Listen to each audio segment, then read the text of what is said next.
Good morning students, Ramraj inter Udhampur के online virtual class में आप सभी इंटरमीडिएट के स्टूडेंट का स्वागत है। देखिए स्टूडेंट्स, हम बायोडाइवर्सिटी के बारे में डिस्कस कर रहे हैं, मतलब जैव विविधता के बारे में। तो इससे पहले क्लास में आपको बताया गया था कि जैव विविधता है क्या, उसकी डिफिनीशन बताई गई थी। और आज हम डिस्कस करने वाले हैं जो हमारे जैव विविधता के विभिन्न रूप हैं, और इन रूपों के साथ साथ जो जैव विविधता को प्रभावित करने वाले कारक हैं उन पर हम डिस्कस करने वाले हैं। लेकिन उससे पहले मैं आपको बताना चाहूँगा कि आप लापरवाही बिल्कुल मत कीजिए और क्लास को सीरियसली लीजिए। जो भी होमवर्क दिया जा रहा है उसको करते रहिए, नोट्स तैयार करते रहिए, क्योंकि उससे आपका फ़ायदा है, हमारा भी फ़ायदा ही होगा। अगर आप अच्छे अंक से पास हो जाएंगे, नुकसान नहीं है किसी का भी। तो अगर जो भी चीज़ें बताई जा रही है आप उसको फॉलो करते हैं तो इसमें आपका ही बेनिफिट है। तो इसलिए आप लोग थोड़ा सा सीरियसली लीजिए हर चीज़ को,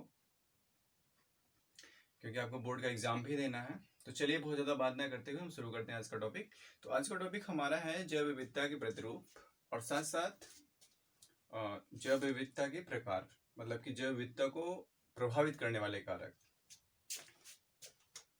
तो जैव विविधता को प्रभावित करने वाले कारक।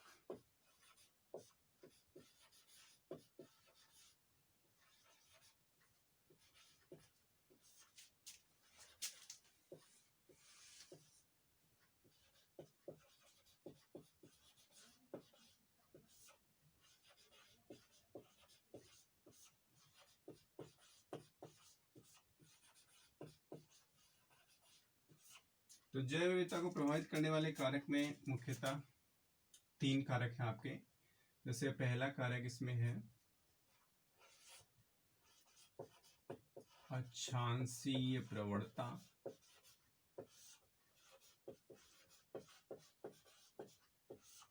और इसके साथ साथ दूसरा कारक है तुंगीय प्रबलता,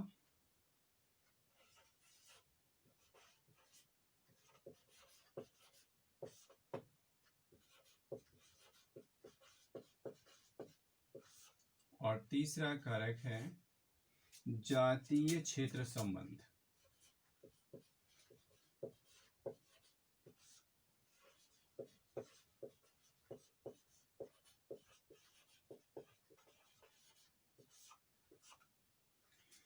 तो स्टूडेंट्स, ये 3 कारक हैं जो जैव विविधता को प्रभावित करते हैं। तो हम सबसे पहले डिस्कस करेंगे सबसे पहले कारक पे। आज का हमारा टॉपिक बस इतना ही रहेगा, धीरे धीरे बहुत आराम से चलेंगे ताकि आपके समझ में आता रहे। तो पहला टॉपिक पे हम डिस्कस करेंगे जो है अक्षांशीय प्रवणता। तो हम आज केवल अक्षांशीय प्रवणता पर ही डिस्कस करने वाले हैं। क्या होता है, जैसे देखो भूमध्य रेखा जो होती है, अभी हम बताते हैं भूमध्य रेखा के बारे में। सबसे पहले हम थोड़ा सा उसके बारे में जान लेते हैं। देखिए, भूमध्य रेखा जो होती है, इससे ध्रुवों की ओर जाने पर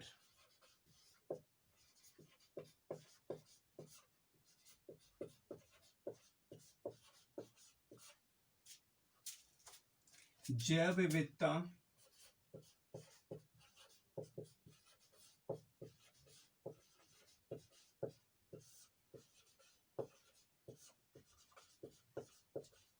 कम होती जाती है। मतलब भूमध्य रेखा से ध्रुवों की तरफ जब हम जाएंगे तो जैव विविधता कम होती जाएगी। अब जैसे कुछ अपवादों को छोड़ दिया जाए,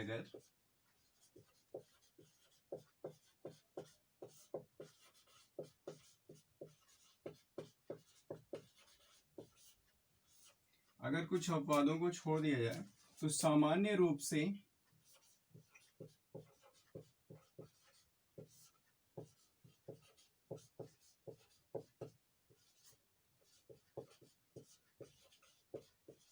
उष्णकटिबंधीय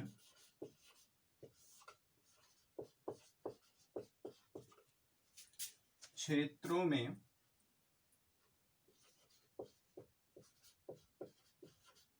जैव विविधता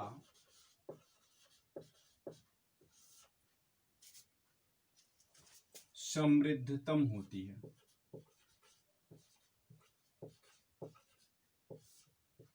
मतलब बहुत ज्यादा होती है।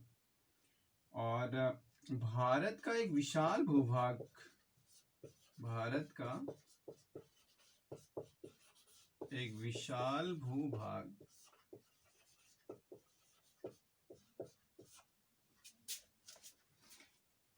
उष्णकटिबंधीय या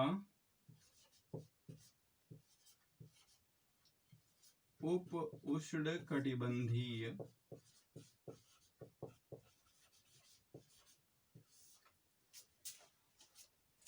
जलवायु का प्रतिनिधित्व करता है।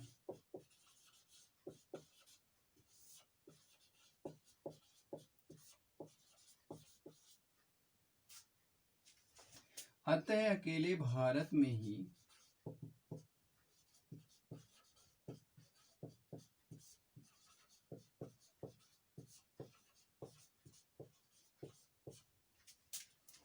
बारह सौ से भी अधिक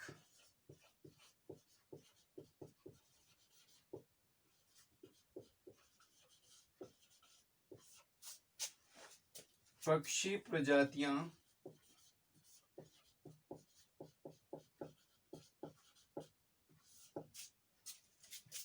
पाई जाती हैं।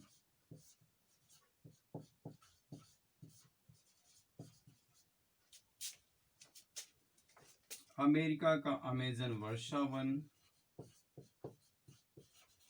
नाम सुने होंगे आप अमेरिका के अमेजन वर्षा वन के बारे में, जियोग्राफी में।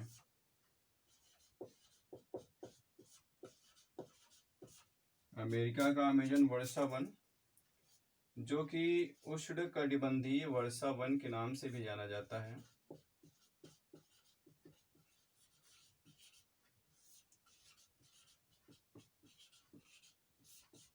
उष्णकटिबंधीय वर्षा वन पृथ्वी पर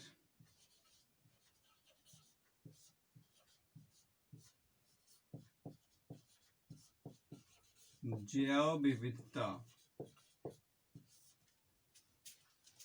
के समृद्धतम क्षेत्र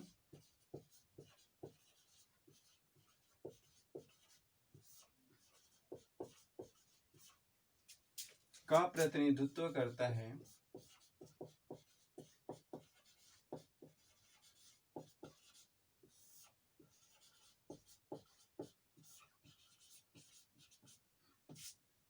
यहाँ पाई जाने वाली महत्वपूर्ण प्रजातियां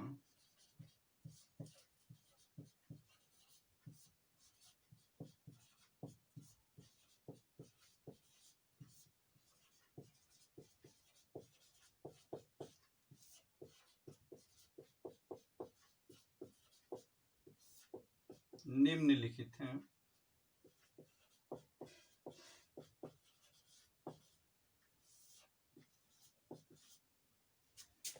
अब जैसे यहाँ पे करीब 40,000 पादप प्रजातियां पाई जाती हैं। करीब 40,000 पादप प्रजातियां, 3,000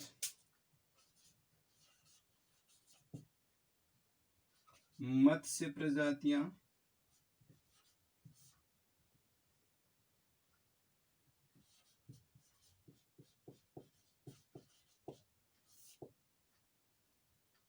1,300 पक्षी प्रजाति,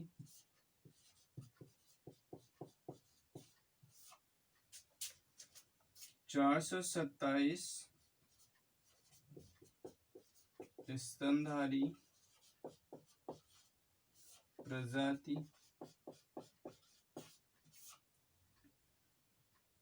और 427 उभयचर प्रजाति 378 सरीसृप प्रजाति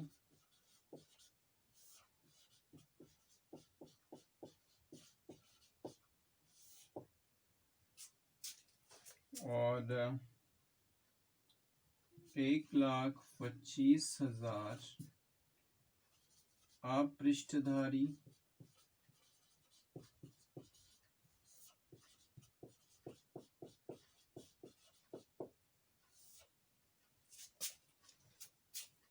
और करीब 2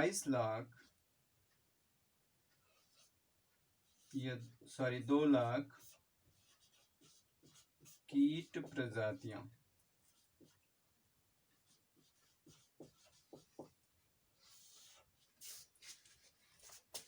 तो स्टूडेंट्स, ये रहा आपका जो अक्षांशीय प्रवणता को लेकर जैव विविधता प्रभावित होती है उसके बारे में ये बात है। जैसे देखो, अब अक्षांशीय प्रवणता, जैसे ये अक्षांश है, अक्षांश और देशांतर तो आप जानते ही होंगे, नहीं जानते हैं तो जान लीजिए। ये अक्षांश है, अक्ष, और देशांतर सीधी रेखा है।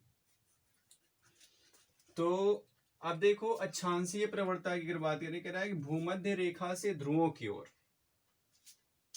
देखिए यहाँ पे एक जो बीचों बीच, पृथ्वी के बीचों बीच एक काल्पनिक रेखा खींची गई है जिसे भूमध्य रेखा कहते हैं। अभी हम ग्लोब बना के समझा देंगे, लेकिन इसे मिटाना पड़ेगा। इसे मिटाने के बाद फिर हम ग्लोब बना के आपको समझा देंगे, आप परेशान मत होइएगा। तो देखो, भूमध्य रेखा से ध्रुवों की ओर जाने पर जैव विविधता कम होती जाती है। जैसे ये भूमध्य रेखा है आपकी, ये भूमध्य रेखा, और इधर आपके ध्रुव हैं। ध्रुव मतलब उत्तरी ध्रुव और दक्षिणी ध्रुव। ध्रुवों की ओर जब जैसे जैसे हम बढ़ेंगे वैसे वैसे क्या होगा कि जो जैव विविधता है वो कम होती चली जाएगी। जैसे कुछ अपवादों को छोड़कर सामान्य रूप से उष्णकटिबंधीय क्षेत्रों में जैव विविधता, जैसे ये जो एरिया है, ये भूमध्य रेखा, कर्क रेखा, मकर रेखा, ये तीनों का जो एरिया है ये उष्णकटिबंधीय एरिया कहलाता है। और इस एरिया में जैव विविधता बहुत ज्यादा मात्रा में, प्रचुर मात्रा में, मतलब समृद्धतम होती है। बहुत ज्यादा मात्रा में जैव विविधता, विभिन्न प्रकार के जीव देखने को आपको मिलेंगे। फिर जैसे जैसे आप ध्रुवों की ओर जाओगे वैसे वैसे ये विविधता कम होती चली जाएगी। अब देखिए आगे कह रहा है कि भारत का एक विशाल भूभाग, मतलब कि जो भारत का भूभाग है वो भी इसी के अंदर आता है। तो भारत का एक विशाल भूभाग जो होता है वो भी आपका उपोष्णकटिबंधीय जलवायु का प्रतिनिधित्व करता है। देखिए, विशाल भूभाग उष्णकटिबंधीय 23.5 डिग्री नॉर्थ, ये 23.5 डिग्री नॉर्थ मतलब कि उत्तरी अक्षांश, और या उपोष्णकटिबंधीय जलवायु का प्रतिनिधित्व करता है। आता है अकेले भारत में ही 1200 से अधिक पक्षी प्रजातियां पाई जाती हैं। भारत में जो पक्षियों की प्रजातियां पाई जाती हैं वो करीब 1200 से भी ज्यादा पाई जाती है। मतलब सोचो कि पक्षी में भी कितनी विभिन्नता यहाँ पर देखने को मिल रही है। इसके साथ साथ अमेरिका का अमेजन वर्षा वन, उष्णकटिबंधीय वर्षा वन, यहाँ पे आपको उष्णकटिबंधीय वर्षा वन, ये जो आपको डॉटेड लाइन दिखाई गई है उष्णकटिबंधीय वर्षा वनों का संकेत है, आपको बना दे रहे हैं ऐसे ऐसे जो दिखाया गया है, ये उष्णकटिबंधीय वर्षा वन को दर्शाता है। तो अमेरिका का जो अमेजन वर्षा वन है वो पृथ्वी पर जैव विविधता के समृद्धतम क्षेत्र का प्रतिनिधित्व करता है। मतलब ज्यादा जो क्षेत्र हैं जैव विविधता के वो इसी एरिया में, मतलब उष्णकटिबंधीय वर्षा वन में ही पाए जाते हैं।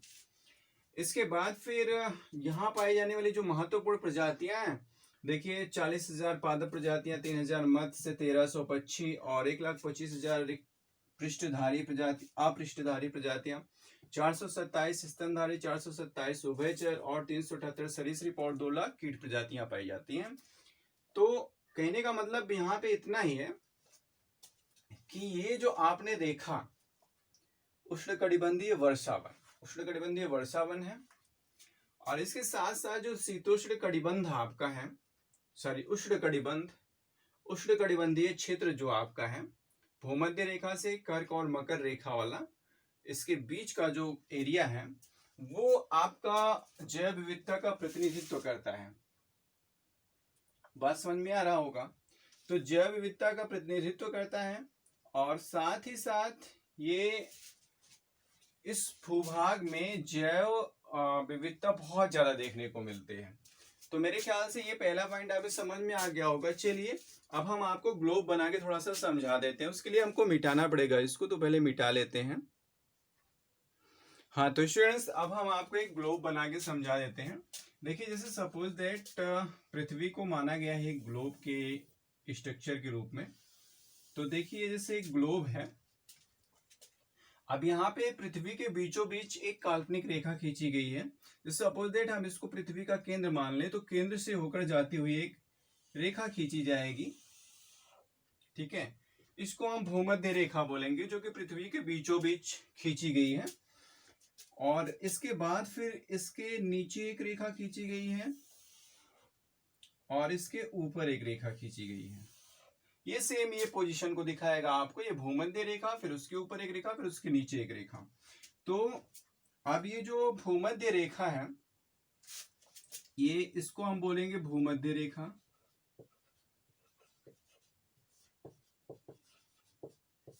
इंग्लिश में बोलते हैं इक्वेटर। और इसको बोलेंगे भूमध्य रेखा के दक्षिण साइड में हम इसको बोलेंगे मकर रेखा।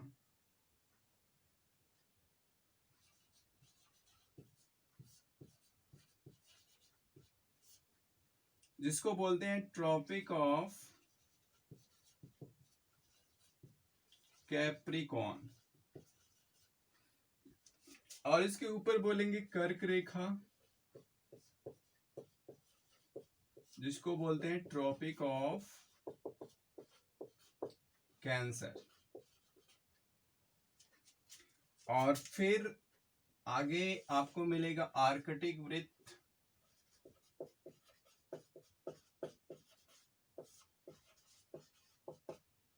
और यहां पे मिलेगा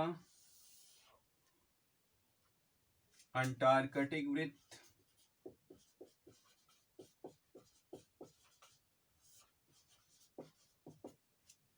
ये होगा आपका, अगर बीचों बीच को हम देखेंगे तो ये आपका 90 डिग्री नॉर्थ होगा और ये आपका 90 डिग्री साउथ होगा।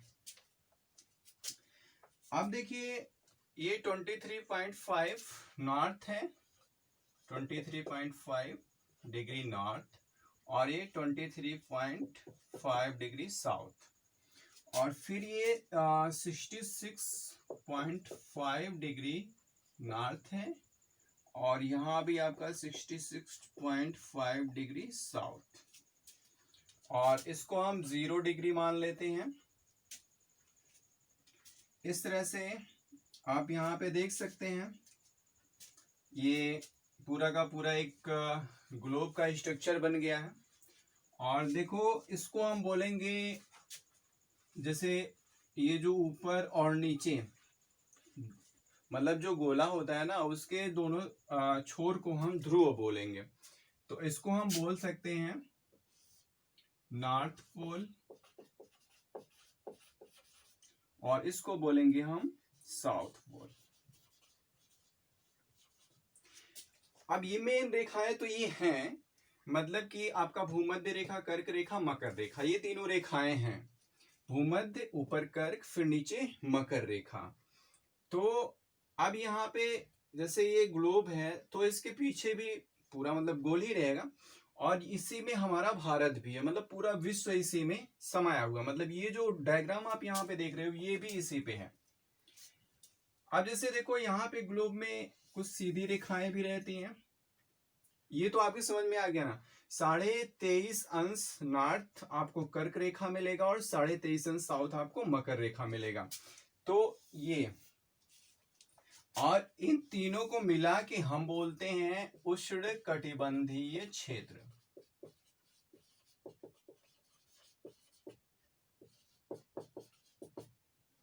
ठीक है, मतलब कि भूमध्य कर्क और मकर रेखा के बीच का जो क्षेत्र होता है उसे हम बोलते हैं उष्णकटिबंधीय क्षेत्र। और यहाँ पे जैव विविधता बहुत ही ज्यादा देखने को मिलती है। इसके बाद और आगे जाओगे तो उप उष्णकटिबंधीय मिलेगा, फिर शीतोष्णकटिबंधीय क्षेत्र मिलेगा, फिर शीत कटिबंधीय मिलेगा, मतलब ध्रुवों पर शीत कटिबंधीय क्षेत्र मिलेगा। तो मैं आपको बता रहा था कि इस पर कुछ ऐसी रेखाएं भी आपको देखने को मिलेंगी और फिर आप देखो ऐसे ही धीरे धीरे आपका इस तरह से ग्लोब तैयार होता चला जाएगा। ऐसी रेखाएं आपको मिलेंगी, ऐसा ही रहता है ग्लोब आपका। और फिर यहाँ पे बहुत से देश ऐसे ही, जैसे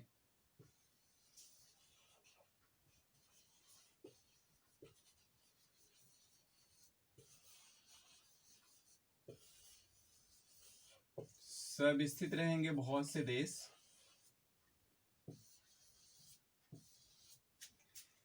तो इनकी स्थिति जिस हिसाब से जिस एरिया में रहेगी, इनमें जैव विविधता उसी प्रकार से पाई जाएगी। मेरे ख्याल से अब आपके समझ में आ गया होगा। बस आपको ध्यान इतना ही देना है कि जो पृथ्वी के बीचों बीच काल्पनिक रेखा 0 डिग्री पे होती है उसे भूमध्य रेखा, उसके उत्तर साइड में 23.5 डिग्री नॉर्थ जाएंगे तो आपको मिलेगा कर्क रेखा, और फिर 23.5 साउथ जाएंगे तो आपको मिलेगा मकर रेखा। और ये जो कर्क रेखा और मकर रेखा के बीच का जो एरिया होता है शीतोष्ण कटिबंध वाला, सॉरी उष्ण कटिबंध वाला, ये उष्ण कटिबंधीय क्षेत्र जो होता है ये जैव विविधता के मामले में बहुत ही समृद्धतम होता है। मतलब सर्वाधिक जैव विविधता यहीं पर इसी एरिया में आपको देखने को मिलेगी। इस एरिया में मतलब कि इस एरिया में जितने भी देश आपके आएंगे वहां पे जैव विविधता बहुत ही प्रचुर मात्रा में देखने को मिलेगी। तो स्टूडेंट्स, उम्मीद करता हूं कि समझ में आया होगा। आज के लिए इतना ही, हम मिलते हैं नेक्स्ट क्लास में नेक्स्ट टॉपिक के साथ। तब तक के लिए थैंक यू।